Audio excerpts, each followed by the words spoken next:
Вечером 4 июня 1990 года в кабинет первого секретаря Центрального комитета Компартии Киргизии поступил телефонный звонок, которого не было ни в одном официальном журнале связи. Абсамат Масалиев снял трубку в 21 час 40 минут, время, которое потом будут искать в архивах десятилетиями, но найдут лишь пустоту. Свидетель, дежуривший тем вечером у входа в здание обкома, запомнил одну деталь. Когда Масалиев вышел из кабинета спустя 17 минут, его лицо было цвета пепла. Он держал в руке лист бумаги, исписанный крупными буквами, и этот лист исчез в ту же ночь, словно его никогда не существовало. Что было в том разговоре? Кто звонил из Москвы, когда улицы Оша уже полыхали, а крики «Кровь за кровь» разносились над дымящимися кварталами? И главное, почему запись этого звонка стерли из всех архивов спецслужб, оставив лишь свидетельства людей, которые боятся говорить до сих пор? Город горел.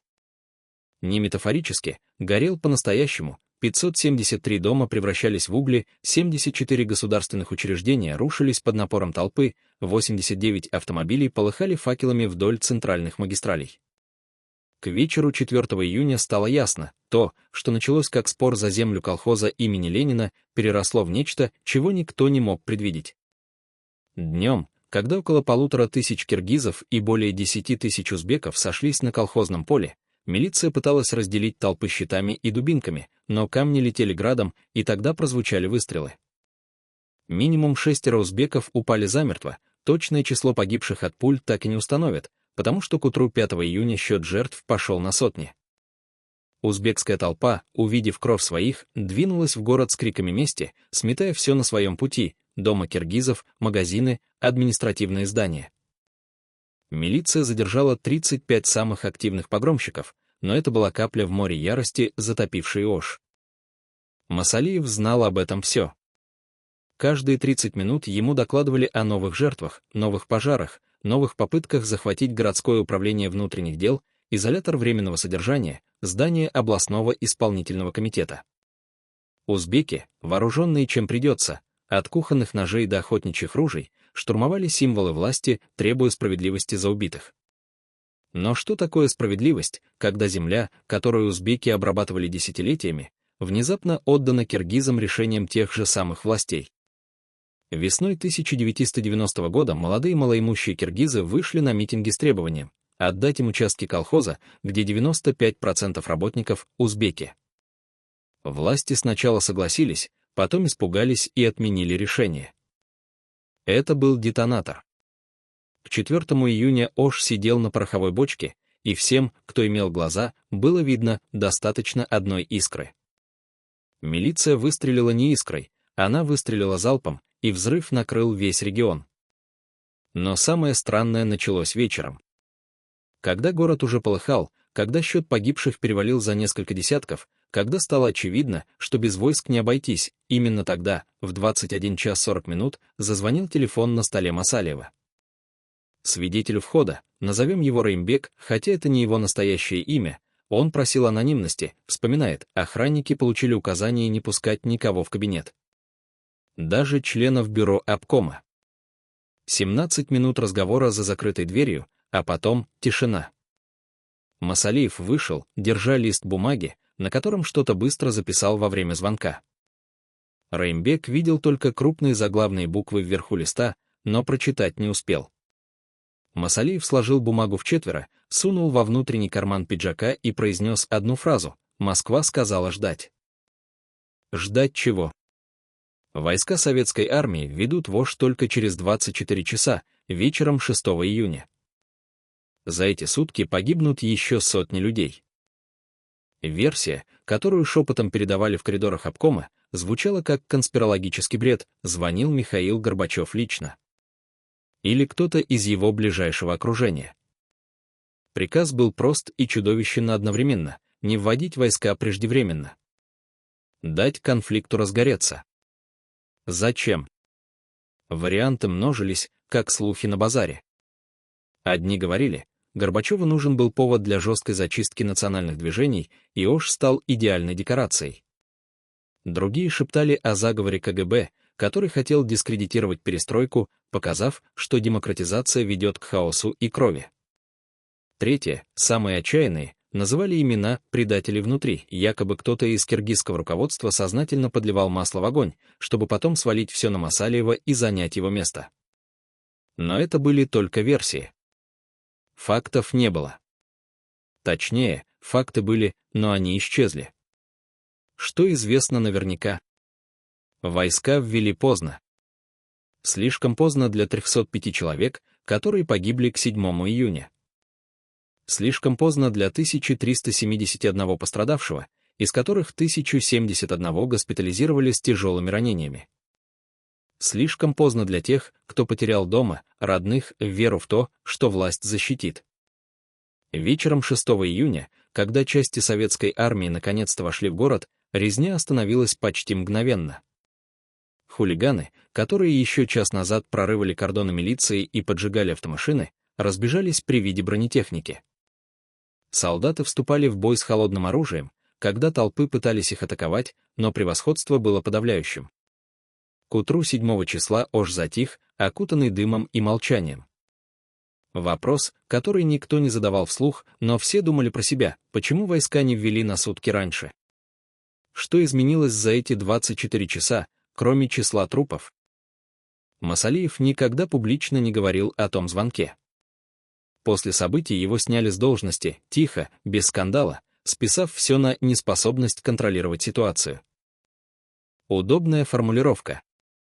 Удобная для тех, кто не хотел отвечать на неудобные вопросы.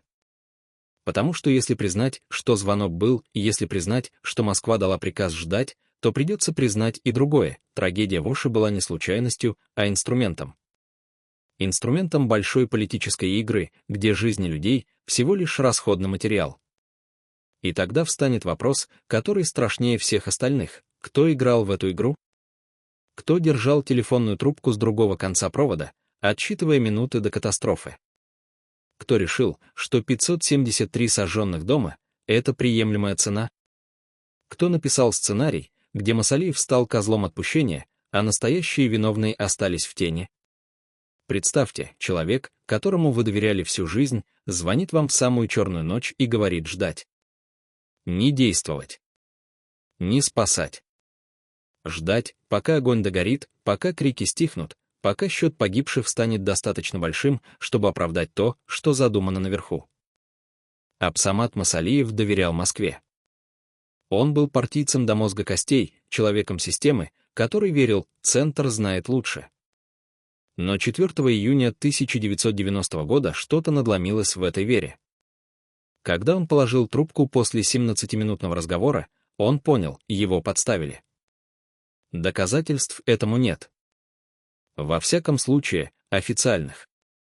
Запись разговора, если она существовала, стерли.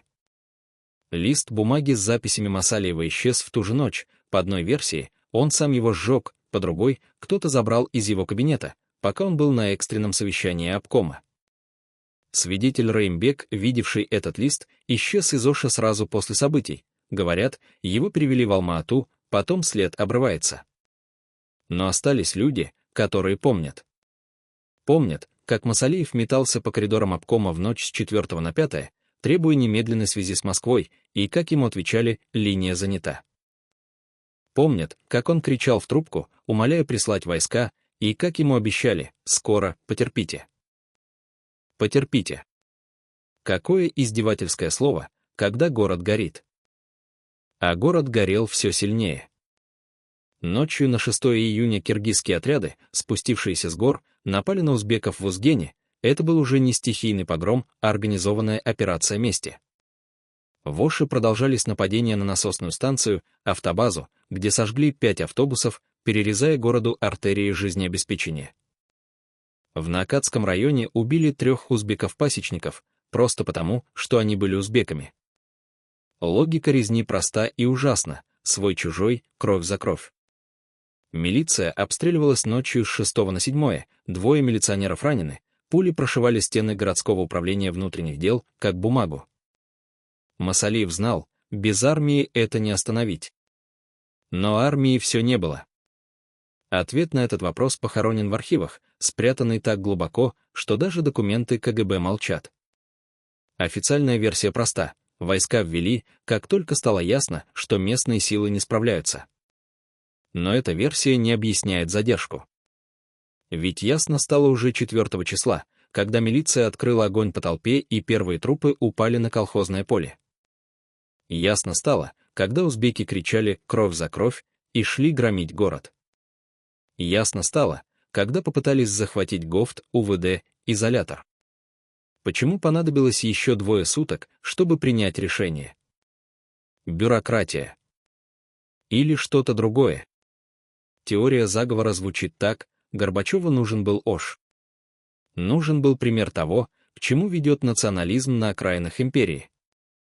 Нужна была картинка для мировых СМИ. Смотрите, вот что происходит, когда мы ослабляем контроль. Перестройка к 1990 году уже трещала по швам, республики одна за другой требовали суверенитета, Прибалтика рвалась на свободу, Закавказье полыхало. Ош должен был стать уроком: вот ваша свобода, вот ваш суверенитет, кровь, пепел, трупы на улицах. Циничная логика, но логика работающая. После Оша разговоры о независимости в Центральной Азии затихли, ненадолго, но затихли. Страх оказался сильнее надежды. Если эта теория верна, то Масалиев был идеальной жертвой. Местный руководитель, на которого можно свалить всю вину. Не справился с ситуацией, недооценил угрозу, действовал нерешительно, формулировки, которые закроют все неудобные вопросы. А то, что ему связывали руки из Москвы, что ему не давали ввести войска вовремя, что он умолял о помощи, пока город горел, это останется за кадром. Удобно. Чисто. Политически грамотно. Один человек принимает на себя вину за трагедию, созданную системой. Или даже не системой, конкретными людьми, чьи имена мы, возможно, никогда не узнаем. Но предательство было не только сверху. Оно было и внутри. Масалиев подозревал, не мог не подозревать, что кто-то из его окружения играет против него. Весной 90-го года, когда только начались митинги за землю, кто-то из киргизского руководства дал добро на раздачу колхозных участков, зная, что это взорвет ситуацию. Потом решение отменили, но осадок остался. Узбеки почувствовали себя обманутыми, киргизы — обделенными. Идеальная почва для конфликта. Случайность. Или чья-то холодная расчетливость. Масалиев пытался выяснить, кто именно принял то первое решение, но документы путались, подписи размывались, ответственность растворялась в бюрократическом тумане. Классический прием, когда виноваты все, не виноват никто. А потом был звонок. И после звонка — тишина. Москва сказала ждать. Москва промолчала 24 часа, пока уж превращался в ад. Москва ввела войска только тогда, когда картинка для мировых СМИ была готова: достаточно трупов, достаточно пожаров, достаточно ужаса. Фоторепортеры успели отснять все, что нужно.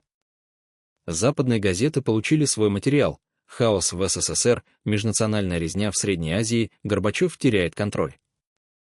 А потом армия навела порядок, и все стихло.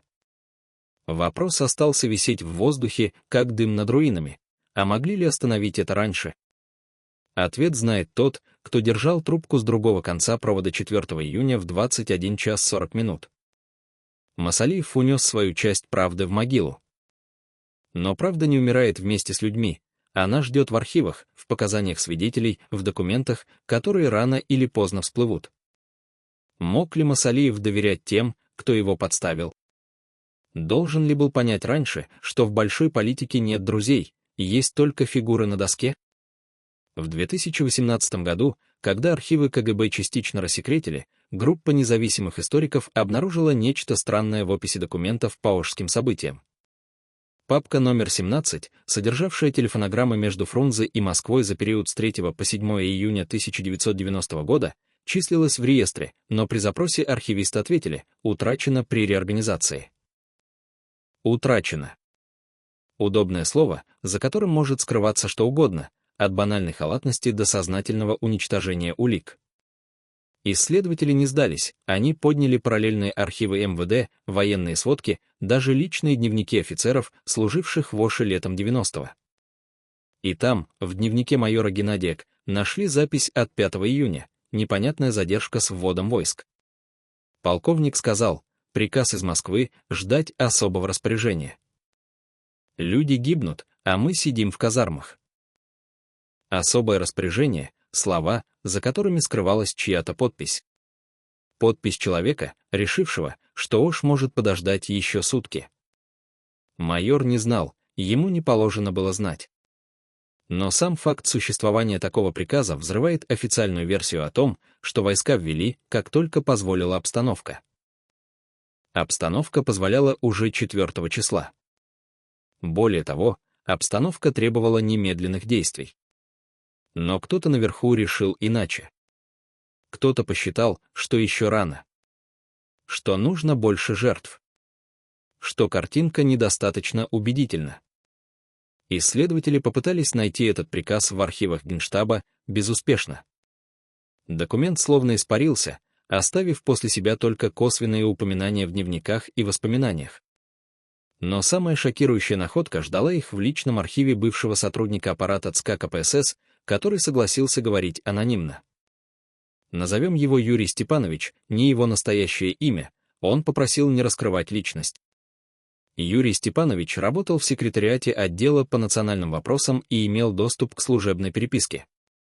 4 июня вечером, почти одновременно с предполагаемым звонком Масалиеву, в аппарат ЦК поступила телефонограмма из Фрунзе. Масалиев требовал немедленного ввода войск, описывал ситуацию как катастрофическую, просил личного разговора с Горбачевым. Телефонограмму зарегистрировали в 20 часов 50 минут. Ответ пришел в 22 часа 05 минут, через час с небольшим.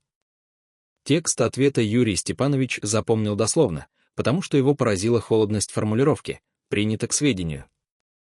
Решение будет принято в соответствии с обстановкой. Действуйте по ситуации.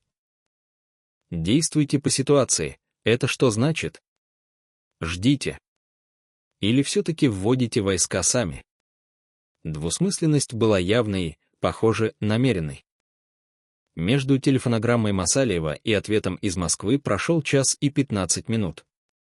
Достаточно времени для звонка в 21 час 40 минут. Юрий Степанович не знает, кто именно звонил, но он помнит, в тот вечер Горбачев был в Кремле на совещании с руководством КГБ и Министерства обороны. Повестка официально не разглашалась, но по коридорам ползли слухи, обсуждали Ош. Обсуждали, что делать с нарастающим национализмом в республиках. Обсуждали, как преподнести это миру. Юрий Степанович видел, как после совещания один из заместителей председателя КГБ вышел к телефону в коридоре и долго говорил с кем-то, прикрывая трубку рукой. Кому он звонил, неизвестно. Но временная связка странная. Совещание закончилось около 21:30, звонок Фрунзе в 21:40, ответная телефонограмма в 22:05. Все укладывается в 1 час. Все выглядит как координированная операция. Если это так, то возникает вопрос, зачем нужен был звонок лично Масалиеву? Ведь телефонограмма уже ушла, официальная позиция Москвы ясна. Зачем дублировать приказ голосом? Одно объяснение, чтобы убедиться, что Масалиев понял правильно. Чтобы он не рискнул ввести войска самостоятельно, не дожидаясь разрешения. Чтобы он знал, Москва контролирует ситуацию, и любая самодеятельность будет наказана. Телефонный разговор — это не просто передача информации. Это психологическое давление. Это голос власти, который говорит: «Сиди тихо, мы решим за тебя». И Масалиев сел тихо. Он выполнил приказ. Он ждал, пока город горит. А потом его обвинили в бездействии. Что было на том листе бумаги, который он держал после звонка? Реймбек, свидетель входа, видел только крупные заглавные буквы в верхней части «Москва». Больше разглядеть не успел. Но сам факт, что Масалиев записывал разговор, говорит о многом. Обычно такие звонки не записывают, партийная дисциплина требует запоминать устные указания, не оставляя следов. Но Масалиев записал. Возможно, он уже тогда понимал, это необычный приказ. Это ловушка. И он хотел сохранить доказательства, на случай, если придется защищаться. Но лист исчез. Кто его забрал? Сам Масалиев мог сжечь, испугавшись последствий. Или кто-то из его ближнего круга, те самые, предатели внутри, забрал, чтобы уничтожить единственное вещественное доказательство заговора. Или спецслужбы зачистили все концы, едва узнав о существовании записи. Исследователи попытались найти Раимбека. След привел в Алма-Ату, где он числился в штате одного из райкомов до 1992 года. Потом след обрывается. Соседи по дому говорят, уехал в Россию, но куда именно, неизвестно. Запросы в миграционную службу не дали результата, либо он сменил фамилию, либо документы утрачены в постсоветском хаосе. Раимбек исчез, как исчез тот лист бумаги с крупными буквами в верхней части. Но даже без него картина складывалась, звонок был, приказ ждать был, задержка была. Оставался один вопрос: кто держал трубку с другого конца провода? И готов ли кто-то сегодня ответить за те 24 часа, когда уж горел, а Москва молчала? До последней минуты я верил, что он нас не бросит, голос бывшего помощника Масалиева дрожит даже спустя 32 года после той ночи. Руки сжимают край стола так, что костяшки белеют. Когда он вышел из кабинета после звонка, я видел его глаза. Там было что-то хуже страха. Понимание, что тебя использовали. Что ты не руководитель, а фигура в чужой игре. Этот человек, назовем его Тимур, хотя он просил не раскрывать настоящее имя, был одним из 8 приближенных, допущенных в узкий круг после событий 4 июня. 8 человек, которые видели, как рушится человек, привыкший держать все под контролем. Он не спал 3 суток. Пил только черный кофе и курил папиросу за папиросой. К 7 июня его пальцы дрожали так, что он не мог расписаться в документах, секретарше приходилось придерживать его руку. Сегодня Тимур впервые согласился рассказать о том, что происходило за закрытыми дверями обкома, пока снаружи считали трупы. Представьте, вы руководите республикой, вам 58 лет, за плечами 30 лет партийной карьеры, вы прошли через аппаратные интриги, через борьбу за власть, через все круги советской бюрократии. Вы привыкли, что ваше слово — закон на вашей территории. И вдруг в одну ночь вы понимаете, вы никто. Ваше слово ничего не значит без санкций Москвы. Больше того, Москва использует вас как прикрытие для чего-то, о чем вы даже не подозревали. Масалиев менялся на глазах, вспоминает Тимур. До 4 июня он был жестким, уверенным, всегда знал, что сказать. После звонка он словно сломался изнутри. Отдавал приказы, проводил совещания, но в глазах была пустота. Как будто он уже знал, чем все закончится, и просто доигрывал свою роль до конца. Тимур помнит один момент с пугающей ясностью. Утром 5 июня, когда в обком стали поступать первые цифры погибших за ночь, Масалиев вызвал его в кабинет и закрыл дверь на ключ. Это была странность сама по себе. Обычно дверь всегда оставалась приоткрытой, чтобы помощники могли войти в любой момент. Он достал из ящика стола бутылку коньяка, французского, подарок от какой-то делегации, и налил 2 стакана. Молча выпил свой залпом и сказал одну фразу: «Тимур, запомни этот день. Сегодня я понял, что значит быть предателем по приказу». Тимур не понял тогда, что именно имелось в виду. Только много лет спустя, когда всплыли детали о задержке с вводом войск, он сложил 2 и 2. Масалиев знал, что его заставляют ждать, пока счет жертв растет. Знал, что это неправильно. Но выполнял приказ. А потом винил себя за каждого погибшего. Он спрашивал меня, сколько их могло выжить, если бы войска вошли 4 вечером. Тимур смотрит в стол, не поднимая глаз. Я не знал, что ответить. Половина. Треть. Может, все 305, если бы остановили резню в самом начале. Но я молчал, и он кивал, как будто мое молчание подтверждало его худшие мысли. Это признание человека, который 32 года хранил молчание, потому что боялся. Боялся, что скажут: вы были рядом, почему не остановили? Почему не настояли на вводе войск? Но как помощник может настаивать, когда сам первый секретарь связан приказом сверху? Как рядовой игрок может изменить правила игры, которую придумали далеко от него? Тимур рассказывает о ночи с 5 на 6 число, когда стало известно о нападениях в Узгене. Масалиев звонил в Москву снова, требовал, умолял, почти кричал в трубку: «Люди гибнут, дайте мне войска». Ответ был прежним: «Потерпите, решение принимается». После этого звонка Масалиев швырнул телефон об стену так, что трубка раскололась. Потом долго сидел, уткнувшись лицом в ладони, и его плечи вздрагивали. Тимур не знал, плакал ли он, никогда раньше не видел Масалиева плачущим, но вздрагивание было. Я понял тогда, что бы ни случилось дальше, этот человек уже сломан. Власть убивает не сразу. Она ломает изнутри, медленно, день за днем, решение за решением, пока ты не перестаешь узнавать себя в зеркале. Есть еще 7 человек из того узкого круга. Один умер в 2002-м, 2 отказались говорить категорически, 3 исчезли из поля зрения, может, уехали, может, сменили имена. Остался один, заместитель по идеологии, которого Тимур называет просто Сергей Иванович. Он живет сейчас в России, в небольшом городке под Екатеринбургом, и на контакт не идет. Но через знакомых передал одну фразу: «Скажите вашим исследователям, они ищут не там». Звонивший был не из Кремля. Звонивший сидел гораздо ближе. Что это значит? Тимур не знает, но от этих слов становится холодно.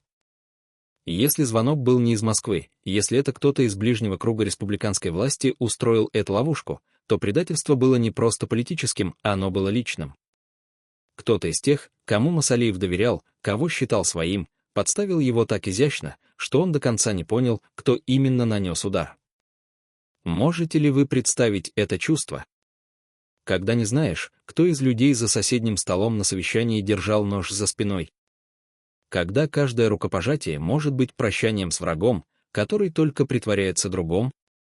Что его жена знала о том, что происходит на самом деле. Айнагуль Масалиева никогда не давала интервью о тех событиях. После смерти мужа она замолчала навсегда, отказываясь обсуждать 90-й год даже с близкими. Но дочь Масалиева, Гульнара, сейчас ей 60 лет, она живет в Бишкеке, работает врачом, согласилась рассказать правду.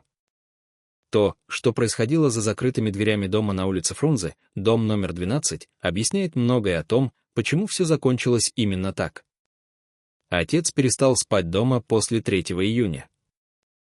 Гульнара говорит ровно, без эмоций, как врач, описывающий историю болезни. Официально он ночевал в обкоме, там была комната отдыха. Но я думаю, он просто не мог находиться рядом с нами. Не мог смотреть маме в глаза. Почему? Потому что дома ему приходилось быть обычным человеком, мужем, отцом, а не партийным функционером, исполняющим приказы, которые убивают людей. Мама плакала по ночам. Я слышала через стену. Она звонила ему в обком каждый вечер и просила приехать хотя бы на час. Он обещал и не приезжал. 7 июня, когда счет погибших перевалил за 300, Масалиев все-таки пришел домой. Было около 2 часов ночи. Гульнара не спала, никто в городе не спал, когда снаружи то и дело доносились выстрелы и крики. Он вошел, и я испугалась. Не узнала его. За 4 дня он словно постарел на 10 лет. Лицо серое, глаза запавшие, руки дрожат. Мать бросилась к нему, обняла, а он стоял как деревянный, не отвечая на объятия. Потом тихо произнес: «Айнагуль, прости меня. Я не смог их защитить». Мама не понимала, о ком он говорит. О погибших. О нас, семье. Или о себе.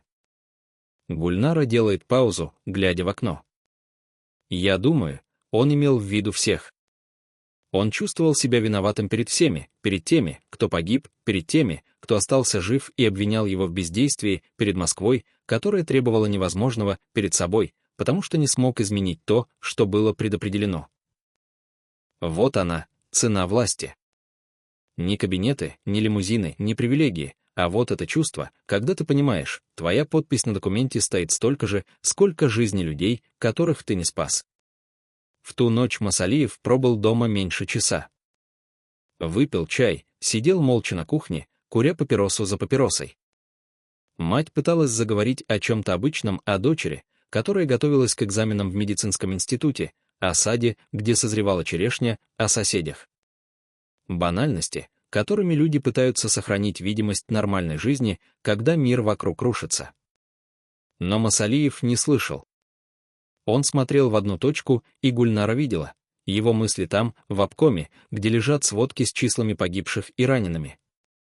Перед уходом он обнял маму, крепко, долго, как будто прощался. Мама не поняла тогда. Я тоже не поняла. Только потом, когда его сняли с должности, мы вспомнили это объятие и осознали, он уже знал, что его уберут. Гульнара рассказывает деталь, которую раньше никто не знал. У отца началась паранойя. Настоящая, клиническая. Он говорил маме, что за ним следят. Не КГБ, своя охрана. Что кто-то из его людей докладывает о каждом его слове. Айнагуль считала это нервным срывом, последствием стресса. Но Масалиев настаивал, они ждут, когда я оступлюсь. Ждут повода, чтобы все свалить на меня. Был ли он прав? Гульнара не знает. Но факт остается фактом, после событий его убрали настолько быстро и чисто, что возникло ощущение, кто-то подготовил это заранее. Отец стал бояться телефона. Это звучит абсурдно для человека, чья работа на 80% состояла из телефонных переговоров. Но после 4 июня он перестал брать трубку сам, просил сначала узнать, кто звонит. Однажды мать спросила: «Абсамат, кого ты боишься?» Он ответил: «Того, кто позвонит снова и скажет ждать». Айнагуль замолчала и больше не спрашивала. Некоторые страхи слишком реальны, чтобы обсуждать их вслух. Гульнара показывает фотографию, снимок сделан в конце июня 90-го, уже после подавления беспорядков. Семейный ужин — редкий случай, когда отец пришел домой засветло. На фото он сидит во главе стола, улыбается, но улыбка не доходит до глаз. Глаза пустые, мертвые. Вот эта фотография, она страшнее любых хроник из Оша. Потому что здесь видно, как власть убивает человека изнутри. Он еще жив, еще функционирует, еще выполняет обязанности. Но его уже нет. Того отца, которого я знала до июня 90-го, убили. Не выстрелом, медленным осознанием того, что ты участвовал в чем-то непоправимом. Айнагуль сохранила эту фотографию до своей смерти, держала в рамке на тумбочке. Может, это было ее способом помнить не о счастливых временах, а о цене, которую семья заплатила за его карьеру. Был ли Масалиев жертвой или соучастником? Гульнара не может ответить однозначно. Я его дочь, я люблю его память. Но я врач, я привыкла смотреть на факты. Факт — войска ввели поздно. Факт — он мог настаивать сильнее. Мог пригрозить отставкой, мог поднять скандал, мог пойти против Москвы. Не пошел. Почему? Потому что боялся. Или потому что верил, что наверху знают лучше. Она смотрит на фотографию отца, и в ее глазах не осуждение, а грусть. Грусть человека, который понимает, иногда нет правильного ответа. Есть только выбор между плохим и еще более плохим. И любой выбор оставляет шрамы. Можете ли вы доверять человеку, который предал вас, следуя приказу? Можете ли вы простить себе, что не предали приказ, чтобы спасти других? Личный врач Абсамата Масалиева хранил тайну 28 лет. Доктор Мурат Асанбеков, кардиолог высшей категории, наблюдал первого секретаря с 1987 года и знал о его здоровье то, чего не знала даже семья. После смерти Масалиева в 2005-м доктор Асанбеков подписал обязательство о неразглашении врачебной тайны, стандартная процедура для медиков, работавших с высокопоставленными чиновниками. Но в 2008-м, незадолго до собственной смерти от инсульта, он оставил запечатанный конверт с одной пометкой «Вскрыть через 10 лет после моей кончины». Конверт вскрыли 4 года назад, и то, что было внутри, объясняет многие странности в поведении Масалиева летом 90-го. У Масалиева была гипертония. Тяжелая форма, с кризами, которые могли привести к инсульту в любой момент. Доктор Асанбеков фиксировал давление 190 на 120 в спокойном состоянии, а в моменты стресса оно подскакивало до 230. Это смертельные цифры. При таком давлении сосуды в мозге могут лопнуть, как перенапряженные струны. Масалиев знал об этом, врач неоднократно предупреждал: «Абсамат Масалиевич, вам нужен покой. Минимум стрессов. Иначе я не отвечаю за последствия». В конверте лежали копии медицинских записей за период с 1 по 7 июня 1990 года. Доктор Асанбеков вел параллельный дневник, неофициальный, для себя, где фиксировал не только показатели, но и собственные наблюдения. Первая запись от 1 июня звучит обыденно: давление 185 на 110. Пациент жалуется на головные боли, бессонницу. Рекомендовал седативные, отказался принимать. Говорит, времени нет. Вторая запись от 3 июня уже тревожнее: давление 210 на 130. Пациент возбужден, руки дрожат. Настаивал на немедленном приеме гипотензивных препаратов. Ввел внутривенно, давление упало до 190, но пульс остается высоким, 120 ударов в минуту. Предупредил, при таких нагрузках сердце не выдержит. Запись от 4 июня сделана дважды. Утром пациент отказался от осмотра. Сказал: «Мурат, сейчас не до меня. Вижу по лицу, кризис нарастает. Глаза налиты кровью, речь сбивчивая». Оставил ему ампулы с препаратом на экстренный случай, научил, как колоть самостоятельно. И вечером, уже после того самого звонка, 23 часа 05 минут.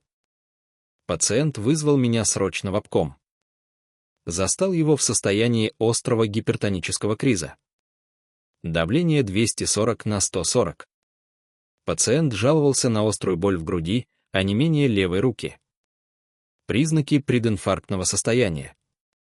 Ввел нитроглицерин, давление снизилось до 200, но пульс по-прежнему критический. Настаивал на госпитализации. Категорически отказался. Сказал буквально: «Если я сейчас лягу в больницу, меня спишут окончательно. Я должен держаться до конца». Спросил: «До какого конца?» Ответил: «До того момента, когда смогу идти с поднятой головой».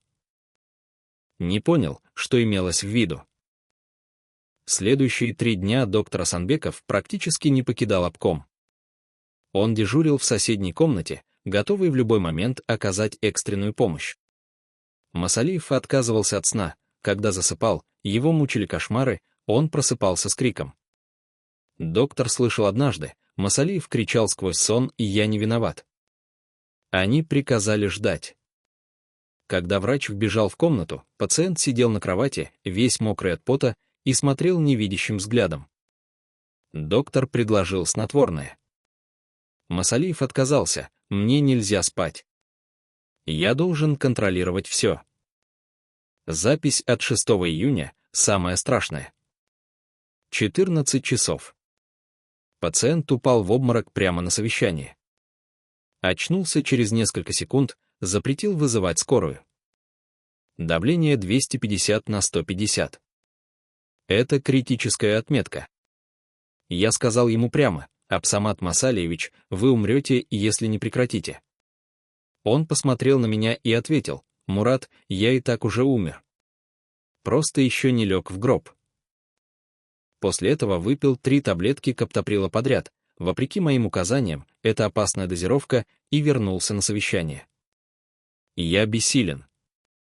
7 июня, когда беспорядки были окончательно подавлены, доктор Асанбеков осмотрел Масалиева в последний раз перед его кратким отпуском. Состояние пациента катастрофическое. Давление стабилизировалось на отметке 190 на 120, но это иллюзия стабильности. Организм истощен.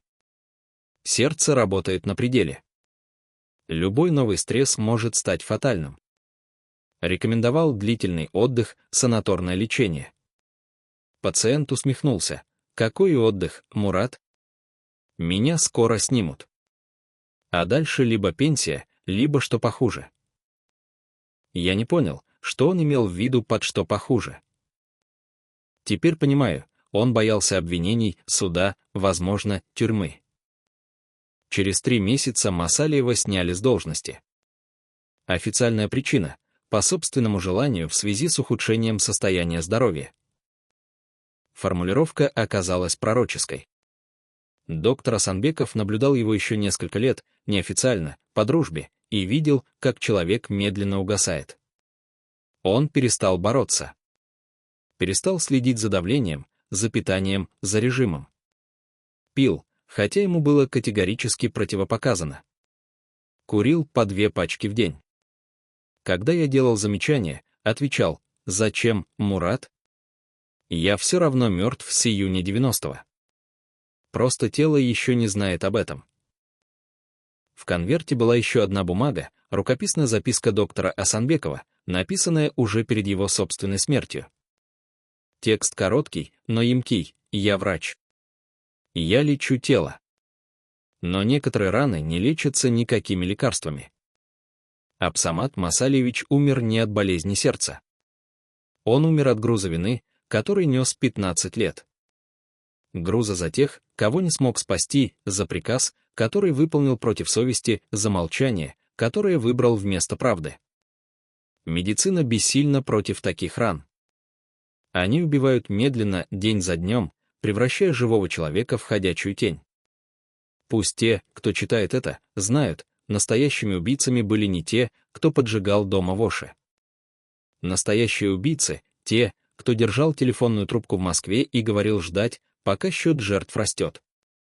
И среди них он сам, потому что согласился ждать. Доктор Асанбеков поставил диагноз всей той трагедии точнее любого следователя.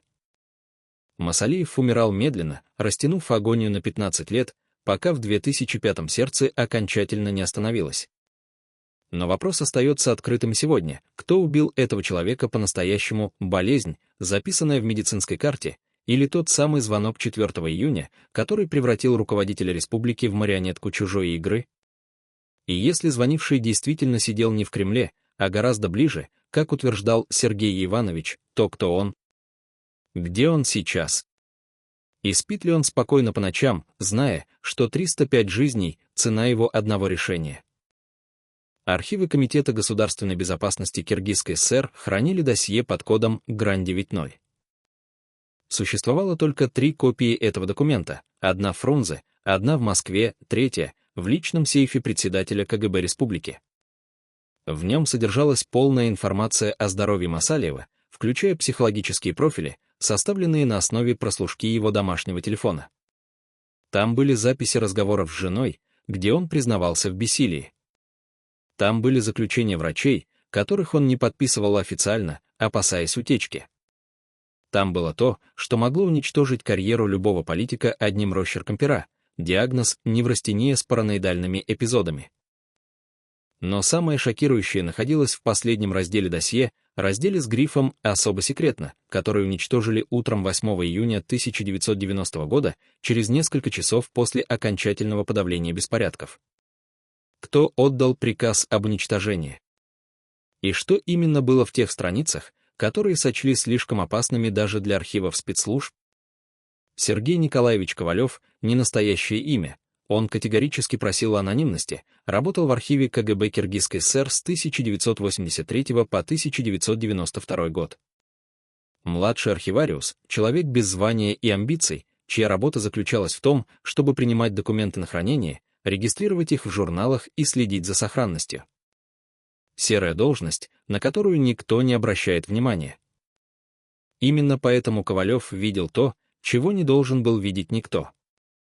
7 июня вечером к нему в архив спустился полковник, начальник отдела по работе с особо важными делами.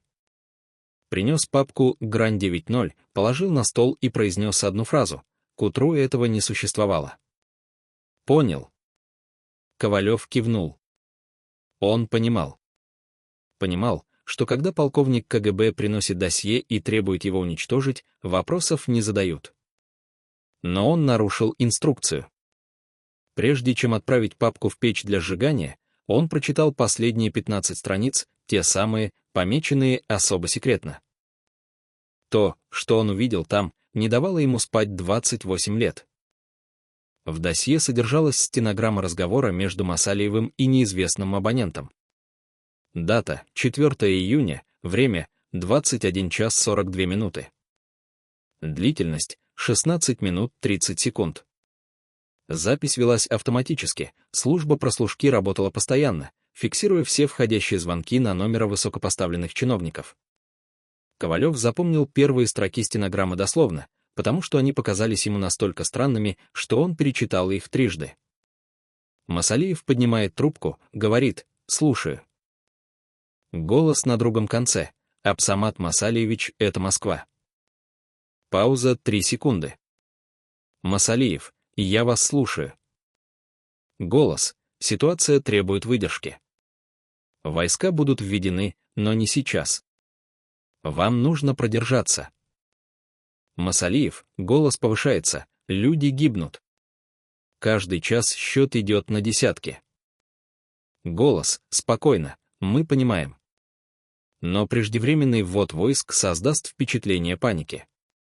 Нужно дать ситуации развиться до точки, когда решительные действия будут выглядеть единственно возможными. Следующие 14 минут — это попытки Масалиева убедить собеседника, что ждать нельзя. Но голос повторяет одно и то же — держитесь. Решение принято. Ковалев не знал, кто был на другом конце провода, в стенограмме абонент обозначен только как «Москва-1». Но одну деталь он запомнил точно: в конце разговора, уже после того, как Масалиев положил трубку, запись продолжалась еще 7 секунд. Технический сбой, иногда оборудование не отключалось мгновенно. И в эти 7 секунд было слышно, как «Москва-1» говорит кому-то рядом. Он согласился ждать. Теперь все зависит от того, как быстро наберется нужное число. Запись обрывалась. Ковалев перечитал эту фразу 4 раза, пытаясь понять, нужное число чего? Жертв. Это было настолько чудовищно, что он не поверил собственным глазам. Но других вариантов интерпретации не находилось. Он уничтожил досье, как было приказано. Сжег в печи, где температура достигала 800 градусов, превращая бумагу в пепел за считанные минуты. Остался только пепел и память Ковалева, память, которую он пытался стереть алкоголем, работой, попытками забыть. Не получилось. В 1992 он уволился из КГБ, сменил город, пытался начать новую жизнь. Но фраза «нужное число» преследовала его. Кто считал жертвы, как считают товар на складе? Кто решал, сколько трупов достаточно для решительных действий? И самое страшное, если стенограмма существовала, если ее записали и подшили в досье, значит, кто-то в КГБ знал о звонке заранее. Знал, что он будет. Знал, о чем будут говорить. Значит, это была операция, спланированная, одобренная, задокументированная. Значит, Ош горел не случайно. Ковалев рассказал об этом только один раз, в 2005 году, когда архивы частично рассекретили и группа историков пыталась восстановить события 90-го. Он дал интервью под вымышленным именем, попросив не публиковать до его смерти. Историки согласились, записали все на диктофон, но публикация так и не состоялась, материалы исчезли из редакции газеты при загадочных обстоятельствах. Сам Ковалев умер в 2011-м от сердечного приступа. Перед смертью он успел передать копию своих показаний жене с одной просьбой: «Если что-то случится со мной, отдай это журналистам. Пусть знают правду». Жена хранила запись 8 лет, боясь последствий. Только через 8 лет после его смерти, в 2019-м, она решилась передать ее в руки независимых исследователей. Голос Ковалева, записанный 14 лет назад, звучит устало и обреченно. Я нарушил присягу, прочитав то досье. Но если бы не прочитал, я бы не знал. Трагедия в Оши была частью плана. Чьего плана, не знаю. Но план был. И Масалиев был в нем расходным материалом. За 32 года у власти Абсамат Масалиев постарел не на 32 года, он постарел на 50. Те, кто видел его в 1958-м, когда он только начинал партийную карьеру, запоминали энергичного мужчину с ясным взглядом и уверенной походкой. К 1990-му от того человека не осталось ничего. Седина покрыла всю голову, хотя ему было всего 58. Лицо изборождено глубокими морщинами, особенно вокруг глаз и рта, морщины человека, который слишком много хмурился и слишком мало улыбался. Руки дрожали постоянно, даже когда он пытался контролировать дрожь усилием воли. Походка изменилась, раньше он ходил быстро, широкими шагами, теперь передвигался медленно, осторожно, как старик, боящийся упасть. Взгляд потух. Те, кто работал рядом с ним в последние месяцы, говорили: смотришь ему в глаза, а там никого нет. Фотографии не врут. На снимке 1985 года, сделанном сразу после назначения на должность первого секретаря, Масалиев выглядит на свои 53, подтянутый, с живым выражением лица, в глазах огонь амбиций. На фотографии 1990-го, июль, спустя месяц после событий, он выглядит на 70. Спина сгорблена, плечи опущены, лицо серое, как у покойника. Коллега, присутствовавший на съемке, вспоминает: фотограф попросил его выпрямиться, улыбнуться. Масалиев попытался, но улыбка получилась жуткая, как у человека, которому приказали изображать радость на похоронах. Физическая трансформация началась не в июне, она шла годами, но июнь стал переломным моментом. До событий Масалиев еще держался, следил за собой, носил выглаженные костюмы, причесывал волосы, брился каждое утро. После событий он перестал. Приходил на работу в мятом пиджаке, не брился по 2-3 дня, волосы всклокочены. Помощники пытались деликатно намекнуть, он игнорировал. Один раз секретарша набралась смелости сказать прямо: «Абсамат Масалиевич, вам нужно привести себя в порядок перед совещанием». Он посмотрел на нее так, что она больше никогда не поднимала эту тему. «Какая разница, как я выгляжу? Все равно меня уже списали». Самое страшное началось с руками. Тремор усиливался с каждым днем. К августу он не мог держать ручку, подпись расползалась по бумаге неровными зигзагами. Пытался скрывать, зажимая руки под столом во время совещаний. Но коллеги замечали: когда он тянулся за стаканом воды, стакан ходил ходуном, вода расплескивалась.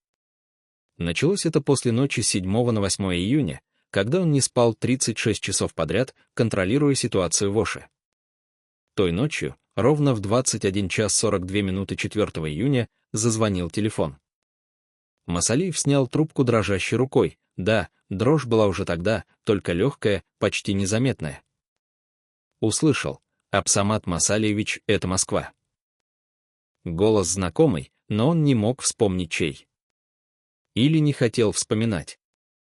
Дальше последовала фраза, которая убила его как политика и как человека: «Вам нужно продержаться». Продержаться, пока город горит, пока люди умирают, пока счет жертв идет на десятки. Он пытался возразить, кричал в трубку, требовал немедленного ввода войск. Бесполезно. Голос повторял: «Решение принято». После того разговора руки стали дрожать сильнее. К утру 8 июня, когда войска наконец вошли в город, Масалиев не мог удержать даже чашку кофе. Врачи говорили: последствия гипертонического криза, нервное истощение, стресс. Но сам Масалиев знал другое: руки дрожали не от болезни, а от чувства вины. Руки, которые подписывали документы, пока город горел. Руки, которые держали телефонную трубку, слушая приказ ждать. Руки, запятнанные кровью не оружием, а бездействием. Спать он перестал совсем. Снотворное не помогало, засыпал начальство, просыпался в холодном поту, кричал. Врачи предлагали сильные препараты, почти наркотические. Отказывался, не хочу спать. Там, во сне, они приходят. Кто они? Погибшие. Масалиев не говорил об этом вслух, но близкие понимали, его преследовали лица тех, кого он не спас. 305 человек, каждый со своим лицом, каждый со своей историей. Жена нашла однажды на его столе листок бумаги, исписанный неровным почерком список имен. 127 имен, всех, кого удалось идентифицировать из погибших. Масалиев переписывал их снова и снова, как будто пытался запомнить, вбить в память каждое. Когда жена спросила зачем, он ответил: «Я должен помнить. Это минимум, что я могу сделать, помнить их имена». Аппетит пропал. За 3 месяца после событий он похудел на 18 килограммов. Костюмы висели на нем, как на вешалке. Лицо осунулось, скулы выступили, глаза запали глубоко в орбиты. Коллеги шептались: он умирает на глазах. Врачи настаивали на питании, предлагали витамины, специальные диеты. Он ел через силу, по 2 ложки, и сразу тошнило. Организм отказывался принимать пищу, классический симптом глубокой депрессии. Но Масалиев не признавал депрессию: «Я не болен. Я просто понял, кто я на самом деле». Он начал пить. Немного, не до беспамятства, но регулярно.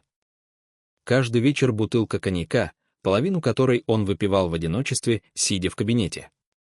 Алкоголь не помогал забыть, он делал воспоминания ярче, болезненнее. Но Масалиев продолжал, потому что трезвость была невыносимой. Трезвость означала смотреть в лицо правде: ты выполнил приказ, который убил людей. Ты был инструментом чужой воли. Ты предал тех, кого должен был защищать. Алкоголь притуплял эту правду, делал ее чуть более терпимой.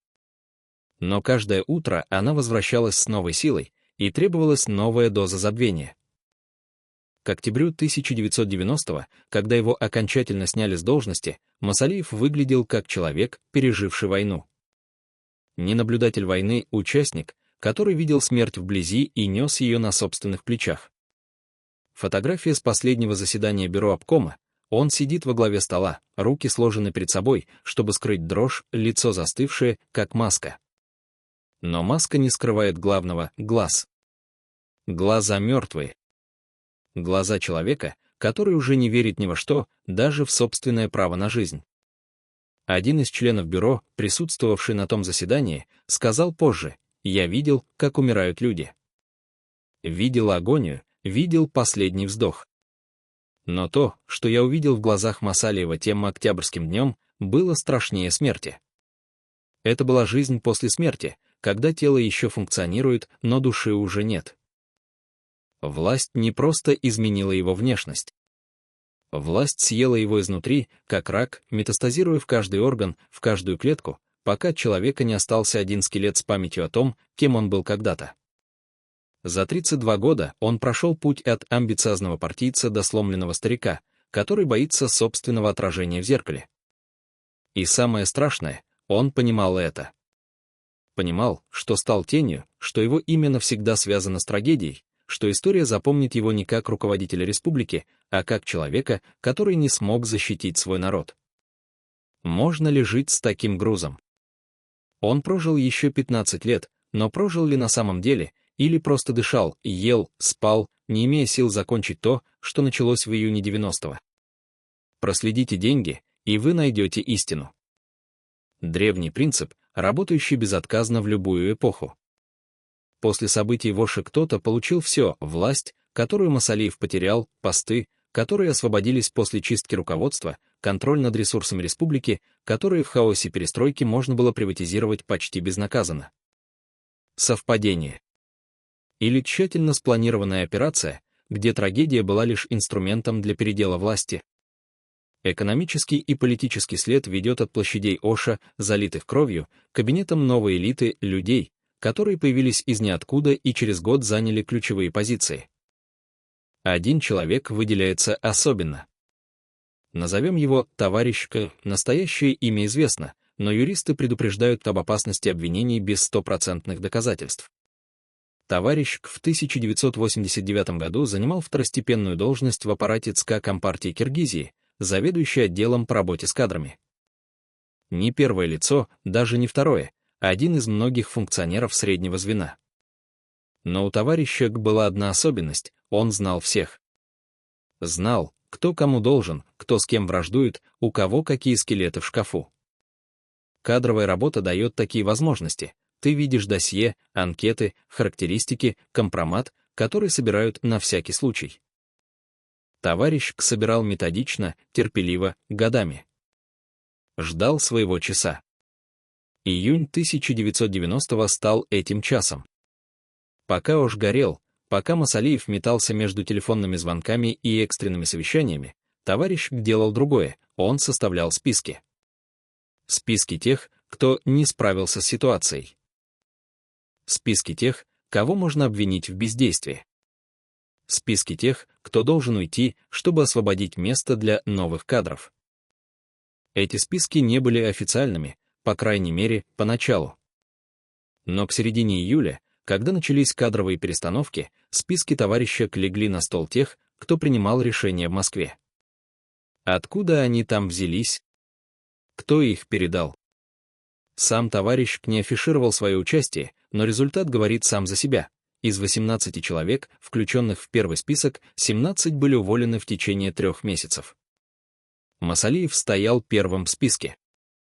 Естественно, он был главным символом провала. Но дальше шли фамилии людей, которые были лояльны Масалиеву, составляли его команду, поддерживали его решения. Все они ушли. На их место пришли другие, и среди новых назначенцев треть имела одну общую черту. Все они в разное время проходили через отдел кадров, все они общались с товарищем К, все они были ему чем-то обязаны. Случайность. Статистически маловероятно. Сам товарищ К получил повышение в ноябре 90-го года. Из заведующего отделом он стал заместителем председателя Совета министров Киргизской ССР по экономическим вопросам. Гигантский скачок через 3 уровня иерархии сразу. Официальная причина — за выдающийся вклад в стабилизацию обстановки в республике. Какой именно вклад? Документов нет. Но факт остается фактом. Человек, который до июня был никем, после июня стал одним из ключевых фигур нового руководства. А дальше началось самое интересное. В 1991-м, когда Советский Союз трещал по швам и начался дикий процесс приватизации, товарищ К неожиданно оказался в нужное время в нужном месте. Он возглавил комиссию по приватизации государственной собственности, формально независимую, фактически контролируемую правительством. За 2 года через его руки прошли активы на миллиарды рублей, заводы, фабрики, земли, месторождения. Куда ушли эти активы? Часть к иностранным инвесторам, часть к новым предпринимателям, которых товарищ К лично рекомендовал как надежных партнеров. Многие из этих партнеров оказались родственниками, друзьями детства, бывшими коллегами товарища. Это была схема, отработанная до мелочей. К 1995 году товарищ К стал одним из богатейших людей новой независимой Киргизии. Официально он давно ушел из политики, занявшись бизнесом. Неофициально он контролировал значительную часть экономики страны через сеть аффилированных компаний. Жил в особняке, который раньше принадлежал высокопоставленному советскому чиновнику, ездил на иномарках последних моделей, отдыхал на европейских курортах. Под зданием обкома партии на улице Дзержинского существовали туннели и бункеры, о которых даже архитекторы не знают сегодня. Строили их в 1973 году, тайно, бригадами из других республик, которых привозили на месяц и увозили обратно, не дав освоиться в городе. Официально это называлось «Объект гражданской обороны номер 18», в документах значилось как «Укрытие на случай ядерной угрозы». Но те, кто спускался вниз, знали правду. Это был запасной выход для руководства на случай, если власть окажется в опасности не от бомб, а от собственного народа. 3 уровня под землей, каждый глубже предыдущего. Первый, на глубине 8 метров, там располагались склады продовольствия, рассчитанные на автономное существование 40 человек в течение 3 месяцев. Второй уровень — 15 метров, комнаты отдыха, медпункт, узел связи с прямым выходом на правительственную линию Москвы. Третий уровень — 22 метра, и туда вела только одна лестница с кодовым замком, который знали 4 человека в республике. Там находился туннель длиной 2 километра 300 метров, ведущий за город к военному аэродрому. Время прохождения пешком — 28 минут.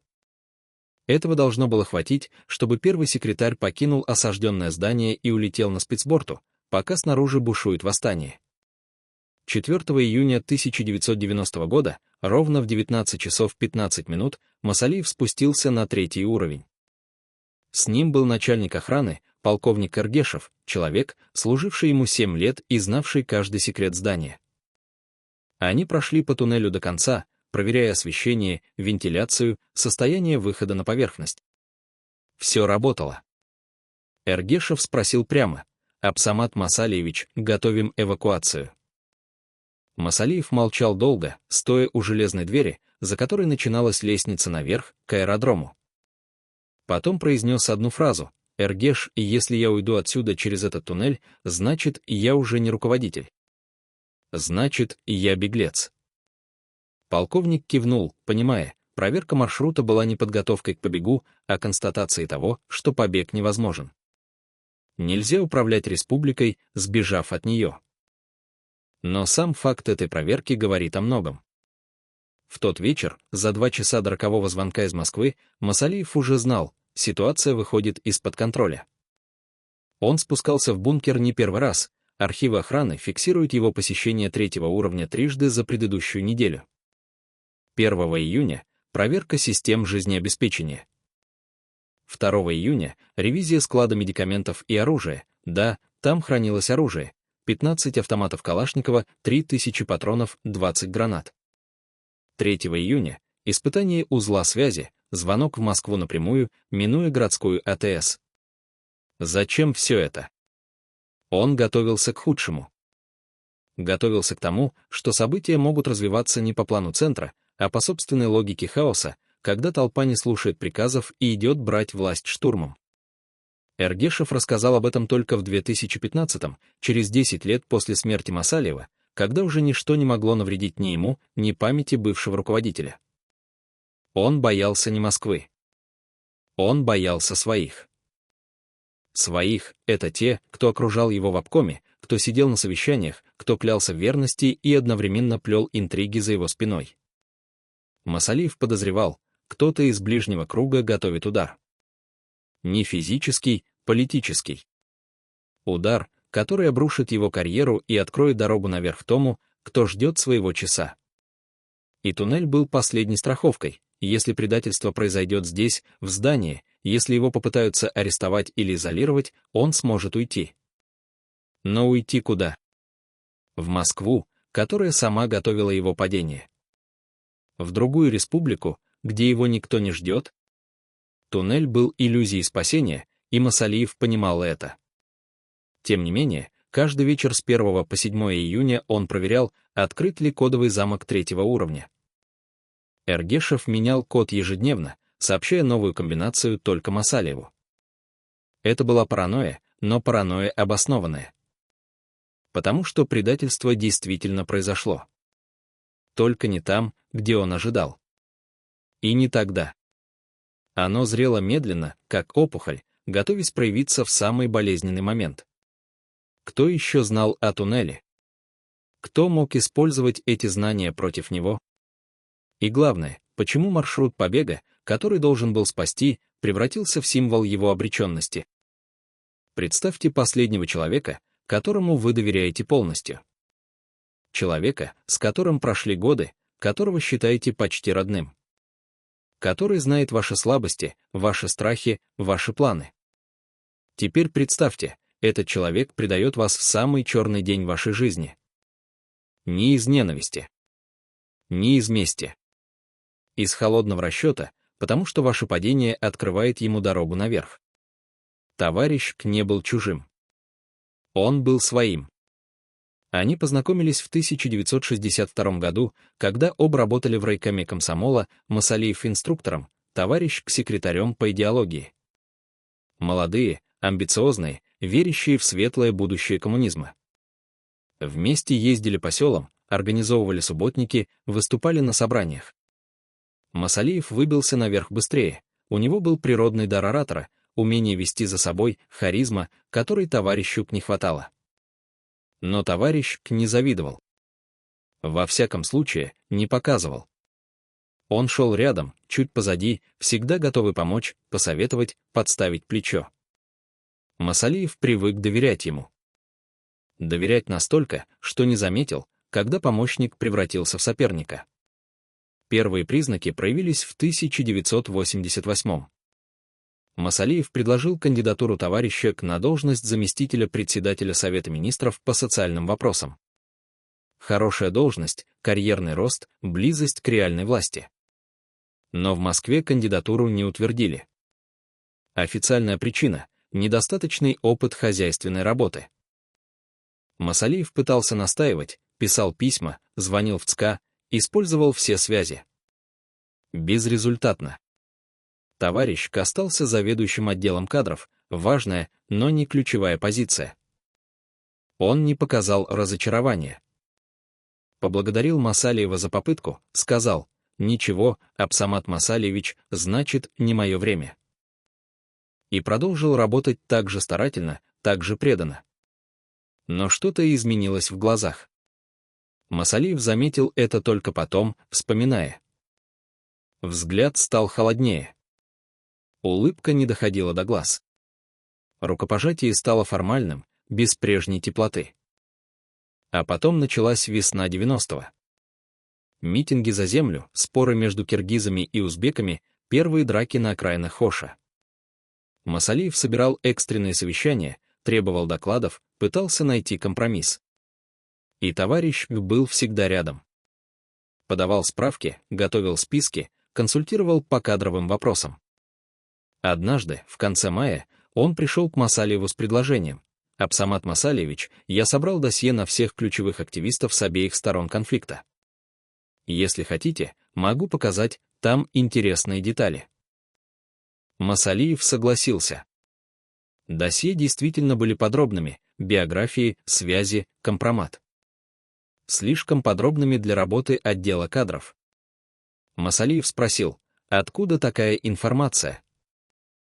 Товарищ К улыбнулся: «У меня есть знакомые в органах. Они помогают, когда нужно». Это должно было насторожить. КГБ не делится оперативными данными просто так, по дружбе. Значит, товарищ К имел рычаги влияния, о которых Масалиев не знал. Но он пропустил этот сигнал. 4 июня, вечером, когда Масалиев метался между телефонными звонками и докладами с мест, товарищ К появился в его кабинете. Без стука, без предупреждения, просто вошел и сел напротив. «Абсамат Масалиевич, я должен сказать вам правду. Москва недовольна тем, как вы управляете ситуацией. Я слышал разговоры в коридорах ЦК, готовят вашу замену». Масалиев замер. «Какую замену? Кто?» Товарищ К развел руками. «Имен не называют. Но я чувствую, удар будет скоро. Вам нужно действовать решительно. Показать, что контролируете обстановку». Это прозвучало как совет друга. Но что если это была провокация? Что если товарищ К специально подталкивал его к решениям, которые можно было потом использовать как доказательство некомпетентности? После звонка из Москвы, когда Масалиев сидел с листом бумаги в руках, пытаясь осознать услышанное, товарищ К снова появился. «Что сказали?» Масалиев не ответил, он не имел права разглашать содержание разговоров с центром. Но товарищ К словно читал его мысли. «Сказали ждать, верно? Сказали, что войска введут, но не сейчас. Сказали продержаться». Масалиев поднял глаза. «Откуда ты знаешь?» Товарищ К усмехнулся. «Я же говорил, у меня есть знакомые». И вышел, оставив Масалиева наедине с подозрениями, которые разрастались, как трещины на льду. Если товарищ К знал о звонке, значит, кто-то из Москвы информировал его. Зачем? чтобы он контролировал ситуацию на месте, чтобы докладывал, как Масалиев реагирует на приказы, или чтобы готовил почву для его смещения, собирая доказательства бездействия. В следующие 3 дня товарищ был везде. На каждом совещании, на каждом оперативном штабе, рядом с каждым важным решением. Он не высказывался активно, не выдвигал предложений, просто присутствовал, слушал, записывал. Масалиев чувствовал, записи эти не для архива. Они для кого-то другого. Для тех, кто будет судить его действия, когда все закончится. 7 июня, когда войска наконец вошли в город, товарищ исчез. Просто перестал появляться в обкоме. Масалиев спросил секретаршу, где К. Ответ был странным, сказал, что вызван в Москву на консультации. В Москву, в самый разгар событий. Это было подозрительно. Но Масалиев уже не имел сил разбираться, он едва держался на ногах от усталости и стресса. Товарищ вернулся через неделю, выглядел свежим, отдохнувшим, почти довольным. Принес с собой пачку документов и положил на стол Масалиева, проект постановления о кадровых изменениях в связи с ожскими событиями. Москва просила согласовать. Масалиев открыл папку и увидел первую строчку: освободить от должности первого секретаря ЦК Компартии Киргизии товарища Масалиева А.М. в связи с неспособностью обеспечить стабильность в республике. Под документом стояла виза товарища К. с выводами согласен. Вот оно.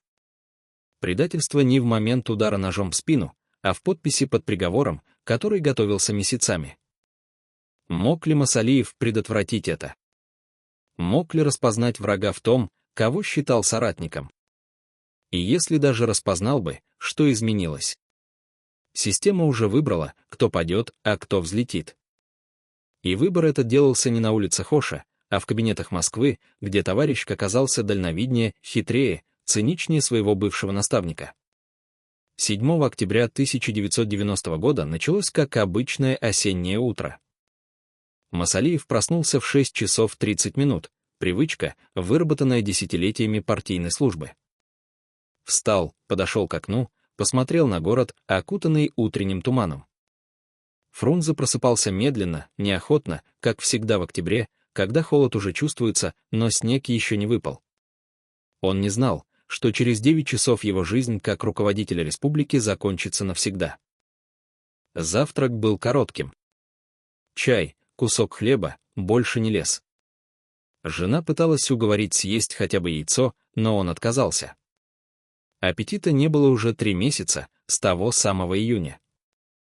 Тело отказывалось принимать пищу, как будто отторгало саму идею жизни.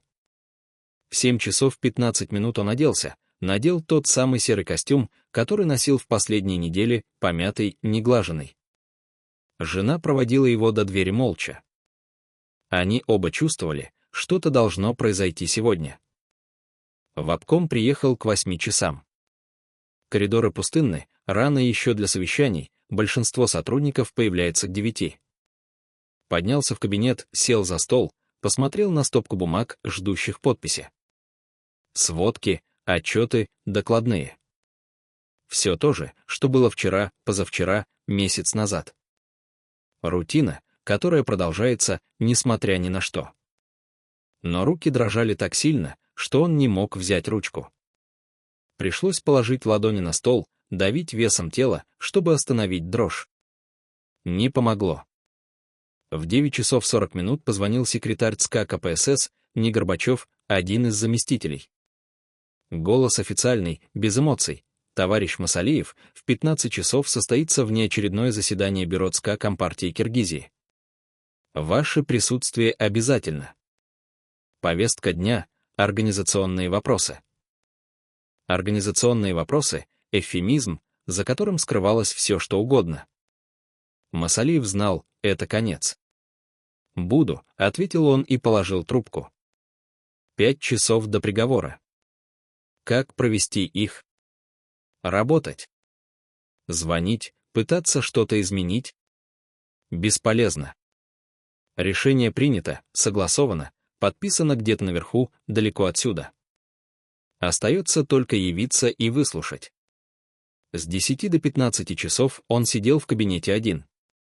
Не принимал посетителей, не отвечал на звонки, секретарша получила указание никого не пускать и ни с кем не соединять. Что он делал эти 5 часов? Сотрудники, проходившие мимо кабинета, слышали, он ходил. Шаги туда-сюда, по натертому паркету, монотонные, как метроном. Иногда останавливался у окна, стоял неподвижно минут 10, потом снова начинал ходить. Один раз секретарша услышала звук, похожий на рыдание, короткое, сдавленное, как будто человек пытается плакать беззвучно. Потом тишина. А потом снова шаги. В 14 часов 50 минут он вышел из кабинета. Лицо каменное, глаза сухие. Оделся в пиджак, поправил галстук, пригладил волосы. Попытка сохранить достоинство перед тем, как его отнимут окончательно. Спустился в зал заседаний. Там уже сидели 13 членов бюро, все, кроме него. Сел на свое место во главе стола. Последний раз. Заседание началось ровно в 15:00. Секретарь зачитал постановление, присланное из Москвы. 3 страницы текста, набранного на машинке, с грифом «Для служебного пользования».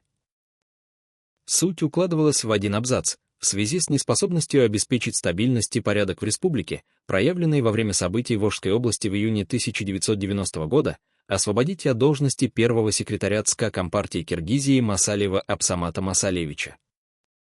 Ни слова о том, что Москва сама приказала ждать. Ни слова о том, что войска ввели слишком поздно по решению Центра. Вся вина на нем. Удобно. Чисто. Политически выверено. Его спросили, есть ли что сказать в свое оправдание. Он посмотрел на лица вокруг стола. Некоторые отводили глаза. Некоторые смотрели с плохо скрытым злорадством. Товарищ сидел в конце стола, записывал что-то в блокнот, даже не поднимая головы. Масалиев открыл рот, хотел сказать правду, о звонке, о приказе ждать, о том, что его использовали как щит для чужих решений. Но слова застряли в горле. Зачем? Кто поверит? Доказательств нет. Записи стерты. Свидетели молчат или исчезли. Останется только его слово против слова системы. И система всегда побеждает. «Нет», — сказал он тихо. «Мне нечего добавить». Голосовали открыто, поднятием рук. 13 рук поднялись единогласно. Даже те, кого он когда-то продвигал, за кого заступался, кому помогал сделать карьеру. Единодушие, которое бывает только тогда, когда все боятся оказаться на стороне проигравшего. Постановление принято. Он больше не первый секретарь. Он просто Абсамат Масалиев, 58 лет, без должности, без власти, без будущего. Вышел из зала в 16 часов 20 минут. В коридоре было пусто, все разбежались, не желая встречаться с ним взглядом. Поднялся в кабинет, собрал личные вещи, фотографию с женой, блокнот, несколько книг.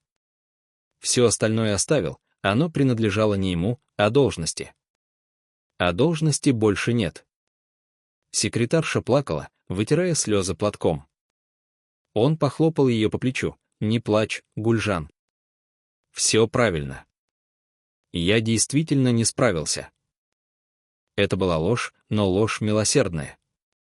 Проще признать вину, чем объяснять, что вина была чужой. Спустился вниз. Служебная машина ждала у входа, последний раз. Водитель открыл дверь молча. Поехали домой. В машине Масалиев сидел, глядя в окно, на город, который больше не был его ответственностью. Освобождение или поражение? Он не знал. Чувствовал только пустоту. Огромную, всепоглощающую пустоту, которая заполнила место, где раньше была цель, смысл, ощущение нужности. Теперь он никому не нужен. Просто пожилой человек, у которого отняли то, ради чего он жил 32 года. Дома жена встретила молча. Обняла крепко, не спрашивая ни о чем. Он стоял в ее объятиях, как ребенок, потерявшийся в толпе, и, наконец, заплакал. Плакал долго, навзрыд, как не плакал с детства. Плакал о тех 305, которых не спас. О себе, которого предали. О жизни, которая кончилась в 58 лет, оставив впереди только медленное угасание. Жена гладила его по голове, шептала что-то утешительное, но слов он не слышал. Слышал только собственные рыдания и тишину за окном, где город жил дальше, не замечая, что один человек только что умер, хотя его сердце еще билось. Абсамат Масалиев прожил после отставки еще 15 лет. Официально на пенсии, неофициально в изгнании, моральном, политическом, почти физическом. Он не покидал Фрунзе, но город словно вычеркнул его из памяти. Бывшие коллеги избегали встреч, знакомые переходили на другую сторону улицы, боясь компрометации. Власть не прощает падения, она стирает павших из истории, оставляя лишь назидательные сноски о том, как не надо делать. Жена Айнагуль умерла в 2002 от рака. Последние 3 года она ухаживала за ним, хотя сама едва держалась на ногах от болезни. После ее смерти Масалиев окончательно замкнулся. Дочь Гульнара приезжала каждые выходные, привозила продукты, лекарства, пыталась разговорить. Бесполезно. Он сидел в кресле у окна, смотрел на горы, молчал часами. Иногда произносил одну фразу: «Гульнара, я должен был уйти через тот туннель». Тогда, 4 июня. Просто уйти и не возвращаться. Она не понимала, о каком туннеле речь, но не спрашивала. Некоторые слова отцов нужно принимать без объяснений. Товарищ, тот самый, кто подписал согласие под постановлением об отставке Масалиева, стал одним из богатейших людей Новой Киргизии. Его бизнес-империя включала строительство, торговлю, транспортные перевозки. В 1997-м он построил особняк на окраине Бишкека, город переименовали после распада СССР, с бассейном, теннисным кортом, гаражом на 6 машин. Журналисты однажды спросили его о Масалиеве. Товарищ усмехнулся: Масалиев хороший был человек, но слабый руководитель. Время требовало жесткости, а он колебался. Ош — результат его колебаний.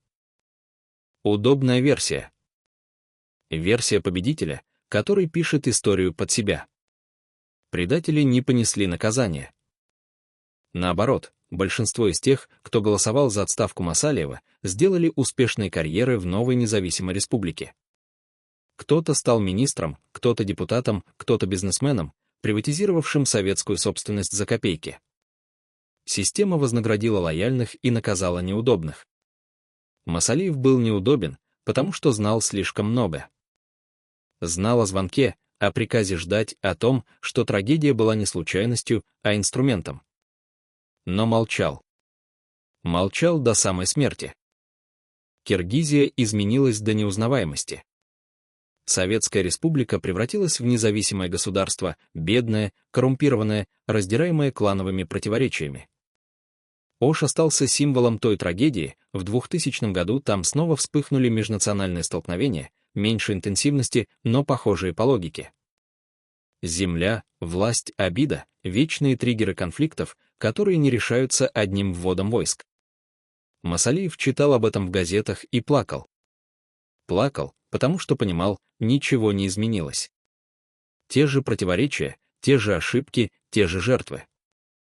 История повторяется, потому что никто не хочет учиться на ней. 7 января 2005 года, морозным утром, Абсамат Масалиев не проснулся. Сердце остановилось во сне, тихо, без боли, как будто организм просто устал нести груз вины и выключился. Дочь нашла его в постели, лицо спокойное, почти умиротворенное. На тумбочке лежал блокнот, открытый на последней странице. Там, неровным почерком, была написана одна фраза: «Простите меня. Я не смог». Гульнара не знает, кому адресованы эти слова. Погибшим в Оше. Семье. Себе самому. Блокнот она хранит до сих пор, не показывая никому. Это последнее послание человека, который прожил половину жизни после того, как умер внутри. Похороны прошли скромно. Пришло человек 20, родственники, несколько старых друзей, которые не испугались компрометации. Власти прислали венок с официальной лентой от Благодарной Республики. Лицемерие, доведенное до абсурда. Республика не была благодарной, она была равнодушной. Масалиев стал сноской в учебниках истории. Первый секретарь ЦК Компартии Киргизии в период перестройки снят с должности после Ошских событий 1990 года. 3 строчки, за которыми стоят 305 жизней, 15 лет агонии, бесконечное чувство вины, которое никто не отпускает даже после смерти. Но главный вопрос остается открытым и сегодня. Кто на самом деле держал телефонную трубку 4 июня в 21 час 40 минут? Был ли это Горбачев? Кто-то из его окружения? Или, как намекал Сергей Иванович, звонивший сидел гораздо ближе, в самом Фрунзе, среди тех, кто претендовал на власть Масалиева. Архивы молчат. Свидетели исчезли или боятся говорить. Стенограмма разговора уничтожена. Остались только косвенные улики, задержка с вводом войск, фраза «надо ждать», предательство ближнего круга. Но улики не складываются в доказательства. Они лишь создают тень сомнения, которая накрывает всю историю, делая ее загадкой без ответа. Может быть, правда навсегда похоронена под грифом «совершенно секретно». Может быть, она сгорела вместе с бумагами в архивах КГБ после распада СССР. Или, что еще вероятнее, правды не существовало вообще, была лишь цепь ошибок, трусости, политических игр, где каждый защищал себя, а не людей. И 305 жертв Ошского погрома остались жертвами не чьей-то злой воли, а системы, которая рухнула под собственным весом, раздавив тех, кто оказался внизу. Абсамат Масалиев унес свою версию в могилу. Товарищ живет до сих пор в своем особняке с бассейном и не дает интервью. Те, кто знал правду, либо умерли, либо молчат. История Оша стала мифом, легендой, конспирологической загадкой. И чем дальше уходят годы, тем меньше шансов узнать, что произошло на самом деле в тот летний день 1990 года, когда кровь лилась на улицах, а Москва ждала подходящего момента. Время не лечит такие раны. Оно просто засыпает их пылью забвения, превращая трагедию в статистику, а живых людей — в цифры отчетов, которые никто больше не читает.